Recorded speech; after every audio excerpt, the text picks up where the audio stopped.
Sir இதெல்லாம் ஒரு பொழப்பா sir? மரத்துக்கடி கொண்டாந்து வண்டி போட்டு. ஏன் உனக்கு ரொம்ப கஷ்டமா இருக்கும்? ஒரு லேடி வருது, என்னன்னு போய் விசாரிப்போ. சார் அது கருப்பணி பொண்ணு சார். எந்த பொண்ணா இருந்தானே போய் விசாரியா போயா. ஏமா வாமா, ஐயா கூப்பிடுறாரு. ஐயா நீயே விசாரிச்சு அனுப்ப மாட்டியா? எந்த ஊருமா? பக்கத்தூர் சார். பக்கத்தூரா? எத்தனை மாசம்? 8 மாசம் சார். எந்த ஹாஸ்பிட்டல் போற? கவர்மெண்ட் ஆஸ்பத்திரி போறேன் சார். உன் புருஷங்க? சார் ஒரு நிமிஷம் இருங்க சார். என்னவா இருக்கும்? இந்தா சார், எனக்கு வயிற்றுல பிள்ளை எல்லாம் எனக்கு புருஷன் இல்ல, கஞ்சா டெலிவரி பண்ண போறேன் சார். போதுமா? மேடம் கஞ்சாங்களா மேடம்? நான் கூட நீங்க கர்ப்பிணி பண்ணி நினைச்சு உங்களுக்கு சோதனை போட்டேன் மேடம். மேடம் நீங்க போங்க மேடம், போங்க.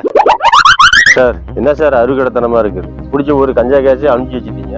அது பிடிச்சிருந்தா பேர் வாங்கியிருக்கலாம்ல. ஆனா நீ வேறையா, இதெல்லாம் முடிஞ்சு நம்ம லாக்கப்ல போடுவோம். நாளைக்கு ஒரு அரசியல்வாதி நம்ம போன போடுவான், ஒரு அதிகாரி போன போடுவான். கடைசியில் நம்ம சளிவு போட்டு எங்களுக்கு திறந்து வெளியில விடணும். அதுக்கு இப்பயே அனுப்பிவிட்டு வேலை முடிச்சுல.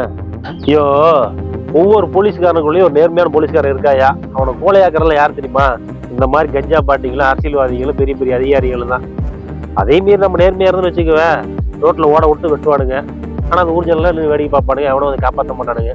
கடைசியில் இப்போ நாசம் போறது யாரு? போலீஸ்காரன் குடும்பம் தானே. போய் எப்படி நாசம் போட்டு போ.